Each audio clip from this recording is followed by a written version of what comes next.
толкунуп толкундаба сезимдерим. Тагдырга башым тийген кезим менен.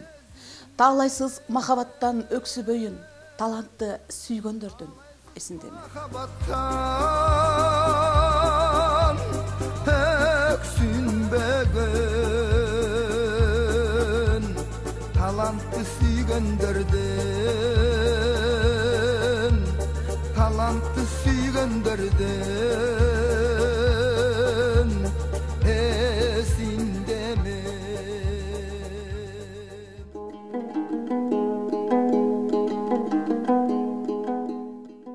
Дал мына ушул саптар белгилүү акын, прозаик, жазуучу жана драматург Азада Бегимкуловага таандык. 1996 жылы 20 августта 46 жаш курагында бул дүйнө менен кош айтышып кете бербегенде дагы далай керемет чыгармалар жаралмак. Аттиң бир кем дүйнө, Асылзада акыныбыз аз өмүрдө саз жашап кете берди.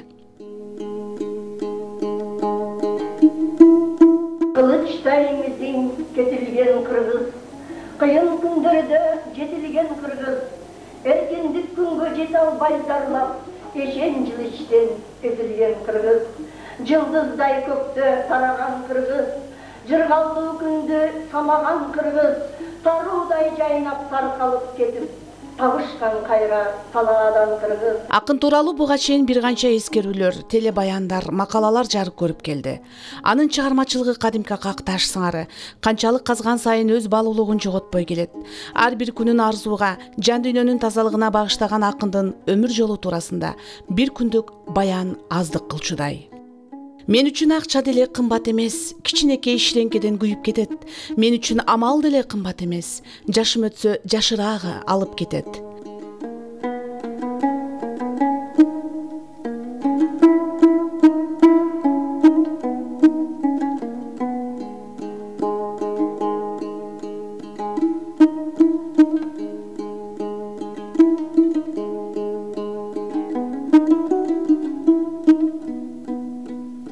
Азада Бегимкулова жөнүндө азыр эл арасында дагы деле жакшы сөздөр айтылып келет.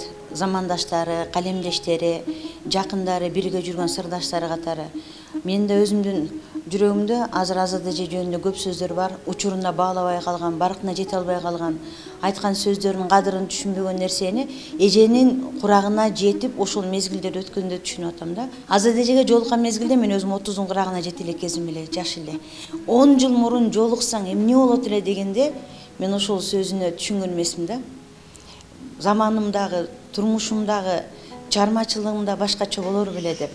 Аны мен азыркы учурда түшүнөм. Көрсө, ар бир чыгармачыл адамдын чөйрөсү жакшы болсо, өнөрү өркүндөйт экен. Түшүнгөн адамдар көп болсо, бакытты сезет экен. Жакшы адамдар жандап жүрсө, максатына жетет экен да.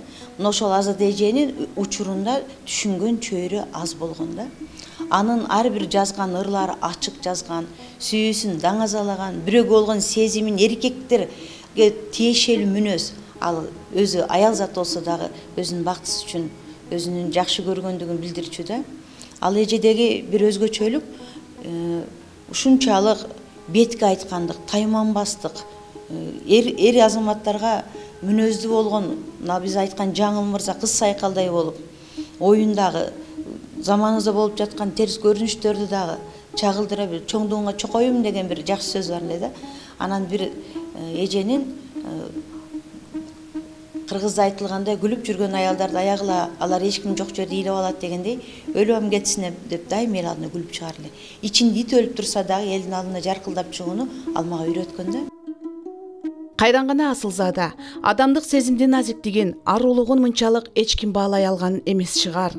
Тарыныч, куса, сагынууга толгон саптарды жаратып, кезинде көпчүлүктүн көңүл борборунда жүрдү.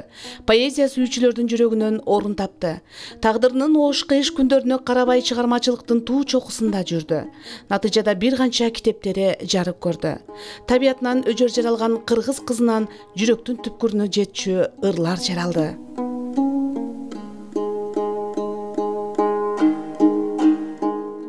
Көпчүлүк биле бербеген дагы бир талантын кезинде замандаш болуп жүргөн ардагер журналист Рыспай Жумабеков төмөнкүчө эскерет. Көрсө капилеттен сөз таап, куюлуштура төгүп, анда-санда ыгы келсе алым сабак айтышып калчу жайын дале бүгүнкүдөй көз алдына элестетет. сөзді Айзадан 2 сабырменен баштағым келіп тұрады. Сөгім құрып, жер алдына барғанда, о адамдар тіреуліктен жақшы сөзді аянба деп ырдап жүргені, бұл Айзаданың келешектегі көре білгендігі деп бағамдап қалдым. Мұна азырқы шартты ұшыруды көріп отасыздар. Мұнда қандайды бір керемет кемеңгерліктің бір илеуі сезіліп тұрады. Менің көңілімде ойып қалғаны шешендігі, анын жамақшылығы, төкмөлігі есімде қалыптыр. Şu 84 жылы базар орғында Арсанов пансионатында şu республикалық семинар кеңешме болды. Аға Өзбекстанды Наманган, Андижан областарына меймандар келішті. Баткенінде келді, Бишкектен Ал Тоқонбаевтың баласы Улан Тоқонбаев, аны жұбайы Светлана Тоқонбаева кейін сұсылы болып қалды. Bir gün burada şu pensionatta seminer kengişme ötkörüldü. Emal Soyuz mezgilinde seminer kengişmenin mazmunu, ideyası, ulutlar ortasında dostluklu bekemdi, çыңды негізгі мақсат ile Noşol'un ertesi Namangandiklerdi uzatıp koyup nemege bardık jaz keçүүгө, Kızılünkürgө. Kızılünkürde şu iyil ayıyla aптап күшінде анан Айзада толқындануıyla өзүн коюрго жер таппай ыршыбап, әдебеле ырлары немеге окшошуп кетет. Баарыбыз эле ошо Айзаданын оозубузду ачып карайбыз. Ошондо эсимде калганы менин көкөлөк кыял чабытым, келип турат айтышкым, койнумда ооган талааным, кыз кезим эске түшүрүп, көөдүндөгү ырымды керектир азыр чачышым дейди. Автобустагылар алакан чаап жиберишти дүрбөлөнгө түшүп. Бардыгы эле таң калып эле таңыркап таш жарылып, кубанычтары койнуна батпай, толкундуу автобустун ичинде пайда болду. Кыйлап ожурап сүйлөдү. Эми ошондон кийин дагы сөзүн улантып атат бир менен Айзадачы. Эркексинби, кызсынбы, эргип турган чагымда, жалдырабай, чочубай, жакын келгин жаныма. Корголдой болуп койдуруп, куйкун сөздү баарыңа. Ышкын келип турганда, ырдан чачам чачыла деп, барган сайын тереңдетип оюн айтып кетип атат. Анан кийин эле мени иттиктеп койду. Анан мага мындай деп айтып атпайбы? Ырысбай ака айтышпайлыбы? Калгандары дуулап жиберишти. Ошолордун бири дагы мындай каршы чыккан жок менин көз карашым боюнча. Анан сөз арасында айтты, мен эми жашыбыз тең болгон менен мен боюм узун үчүн баягы ака деп үйрөнүп калыпмын деп, ушу өлгөнчө ака деп эле жүрдү Раматылык. Анан кандай айтышабыз? Айтышында түрлөрүн баягы адайчыларда, импостордой тегере эле жактан эң мыкты билет экен. Табышмактуу айтышалы, суроолуу айтышалы, же дагы эки түрүн айтты да, кордоо айтышалы. Эми биз чоң төкмө болбосок Айзада. Алым сабак айтышалы, үйрөнүп калган адат боюнча десем, адатынча өлүп тура кетсинчи деп туруп анан баштаңыз деди. Ошондо мен сүрдөгөн деле жокмун, анча кысылган деле жокмун. Эркин алдымдан келишинче, күчүмдүн жетишинче мен да кичине койгулаштырып койдум. Ачылып турган чагымда айтышпайт деген эмне? Кулак төшөккө жатам, көңүлүм буруп кеңе. Ажар бүжүлүп чачатасам күндөрүндө. Көкмөрүн гүлөттүн туурасын айтсам эмгиче. Сахнага чыгымда саргайып жүрдүм. Сен неге десем эле, кайсы залда алып шарт улап кетти. Сахнага дагы чыгармын, сезимди козгоо ырдармын. Өкүнүчтү калтырбай өмүрдү берсе Кудайым. Камтама деле болбоңуз, катырып чымда бул жагын ырысты ағам ырыспай, ырдай берген тырышпай деп мага кичине сөз таштап койду. Арданған деле жок мун. Эргиген талант ээси 1950 жылы 10 ноябрда Жалал Абад шаарында кызматчынын үй бүлөсүндө туулган. Балалык чагы Наманган областына караштуу Кыргыз айылында өткөн. Бишкек кооперативдик техникумун, андан соң Самарканд кооперативдик институтун бүтүргөн. 1980-жылдары Ош облусунун Кара Суу районунда пахта талаасында иштеген, комсомолдук кыздардын бригадасын жетектеген. Кийин Ош облустук китепкөйлөр коомунун төрайымы, Кыргызстан жазуучулар бирлигинин Жалал Абад облустук кыргыз тил коомунун жетектөөчү адиси болуп иштеген. Анын чыгармаларына экинчи өмүр берип, Азаданын атын өчүрбөй эмгегин элге даңазалоону бир тууган агасы коомдук ишмер Эркин Бегимкулов өз жоопкерчилигине алып, экинчи өмүрүн улантып келе жатат. Акындын ысымын түбөлүккө калтыруу үчүн бир канча көчөлөргө ысымдары ыйгарылса, адабий клубтар, ийримдер, топтор чыгармачылыгына экинчи өмүр улап, өз ишмердигин жүргүзүп келишет.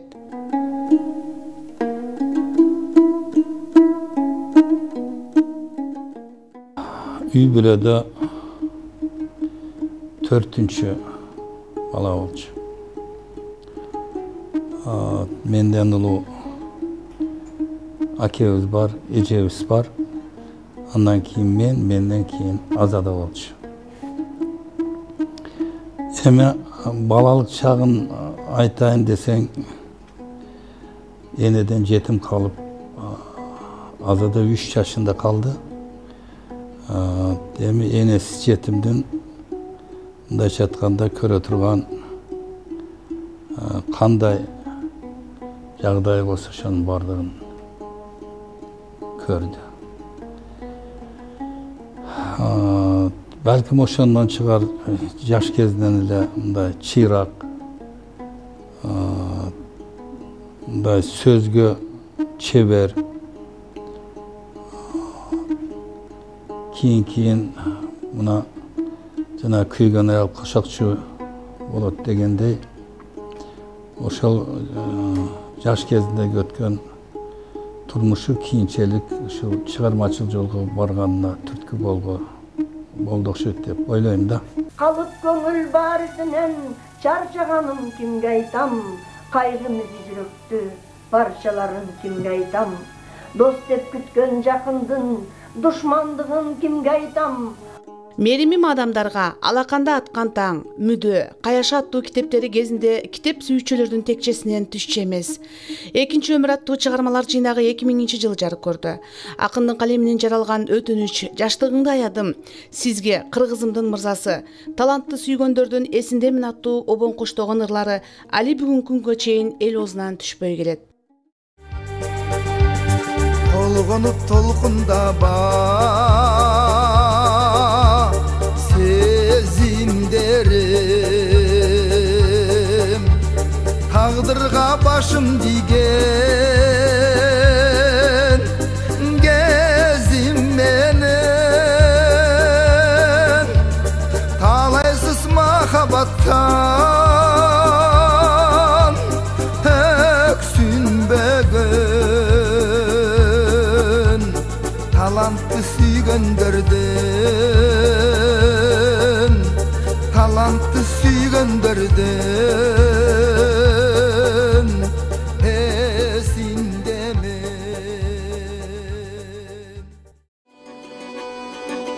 Can dübümü çağır durdu canalım,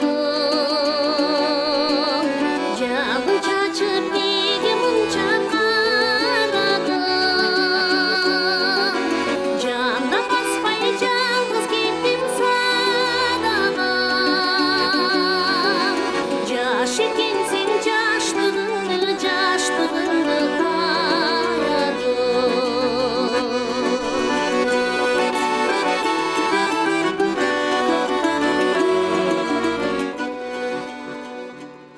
Yazarladım uşul dünümdü, dünüm emes gündüz günümdü, taqdırımdın buyruğu ekken, sizge bağışladım sүйümdü. Азада Бегимкулованын чыгармачылыгына маданияттын дөй шаалары бир нече жолу кайрылышты, эскеришти, жазышты. Жада калса кошуна республикадагы акын жазуучулар чыгармачылыгын баалашты. Ырлары башка тилдерге которулуп, басылып чыкты.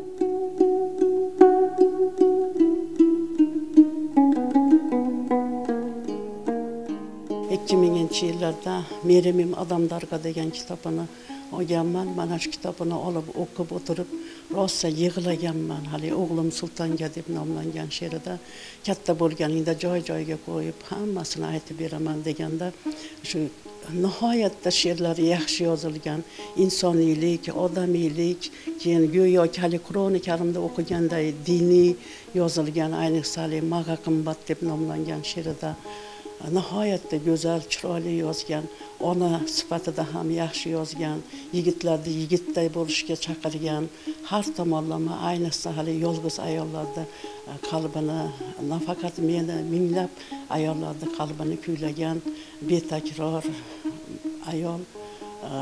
Har bir she'ri insonga ham diniy tomondan ham dunyoviy tomondan har tomonlama ozuqa beradi. Ot yo'lida shamolday o'ynamasa, olatoqqa yuragi bo'ylamasa, ota yurtin ertasini o'ylamasa, unda yigit faxri emas qirg'izimning. Qilich bo'lib dushmanga chopilmasa, sen deganda selday qoplab yopilmasa, yerin bo'ylab yurgan mard topilmasa, unda yigit faxri emas qirg'izimning. Артына бир канча китептери, анын ичине жан дүйнөсүндөгү бууп жаткан ойлорду калтырып кеткен Азада Бегим Кулованын жаркын элесине арналып, фильмдер, дала эскерүүлөр, китептер чыга берет деген үмүттүн шоласы өчпөсүн. Мен үчүн уйку деле кымбат эмес. Түбөлүк уктап жатчу күн да келет. Элимде эгер калса менден элес, жашоого миң жаралып келем демек. Кайгырып капаланба сезимдерим. Карайлап жүдөп турган кезиң сенин. Кааласын, каалабасын башка бирөө, кадырың билгендердин. Азада Бегим эсимдесин. Gezim menin, kalasın kalabasın, başka biri, kadırım bilgenlerden, kadırım bilgenlerden.